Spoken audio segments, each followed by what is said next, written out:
Looking at mobile devices, it's not just our cell phones, but really anything that we attach, anything external, anything you can walk around with, external hard drives, USB drives, CDs, laptops, and then obviously cell phones. And the more devices we connect, the more complex policies, procedures, and standards we need. We need to ensure that every device we have data on is secure.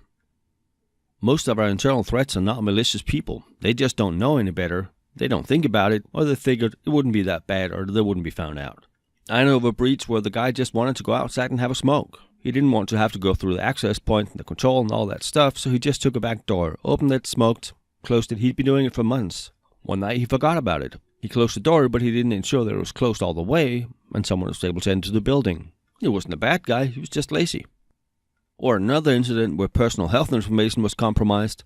Being the good doctor he was, he just wanted to take over some patient record, and he didn't have his laptop with him. So he just configured an unsecure mail client on his phone and didn't think any more about that. When his phone was stolen, all the patient records he had on the phone were compromised. Not a bad guy. Just someone who found a loophole and used it because it was easier. To help with that, we obviously need training and awareness, but part of our role is also to ensure that they can't do that. And then on top of that, give them the tools to make their lives easier.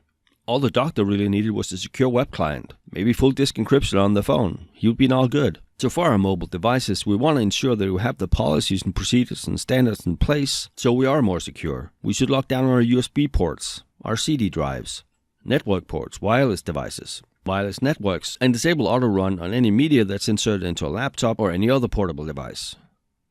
We can also add full disk encryption. If the device is stolen, the attacker really should have no way of accessing the data. And we can go a step further and install remote wipe capabilities. Most phones have that capability already, and you can pretty easily and inexpensively add it to laptops too. For this, as anywhere else, we want the defense in depth, and training and awareness is a big part of that. Cell phones are by far the most common mobile devices, and they're also the ones most often lost. If you use a phone with a current Android or iOS operating system, it will have by default full disk encryption. It's possible to turn it off, but why would you? How employees use their own phones we can't really do a lot about other than make sure they don't compromise their data or have it stored on their own phones. However, if we issue company phones, we have a lot more control. And both on company and private phones, we should have good security standards in place. We should have enabled that we can wipe it remotely. We should have enabled that we can find my device with tracking, lock the screen after a certain amount of minutes of not being used, only allow a certain amount failed password attempts, and for company phones at least, disable removable storages. If our organization is small, we might just configure the phones by hand and hand them out. But once we start moving into the hundreds and even more thousands of devices, we really need a centralized system where we can manage them. That would be an MDM or a mobile device management system. Using that, you can give every phone a standard basic configuration that you know is secure. But we can also add application white or blacklisting, storage segmentation, add or remove remote access, push new configuration up, take backups, and much more. If an employee leaves the company and doesn't bring the phone back, we can wipe it completely, or just wipe the parts where we have company information stored. And slightly more controversial, we can also monitor where our employees are, the data traffic they use, and the phone calls they make.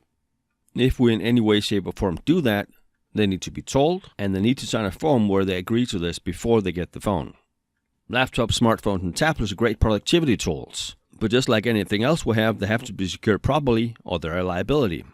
If we have a BYOD policy, or bring your own devices, where employees can use their own devices at work, we should have very clear policies, procedures, and guidelines on what's acceptable and what's not, what they can access with them or not, how they're allowed to use them, and also the extent of support we have on them. While it might be easy enough to have the standard Mac, Android, or Windows devices covered with help desk, having to support 50 or hundreds of different devices, operating systems, applications may not be feasible in our organization. A solution could maybe be that we add their devices to our mobile device management system. They accept that to some extent we monitor what they do and what they can't do. And as most other places, it's a fine balance between enough security and also having it being user-friendly.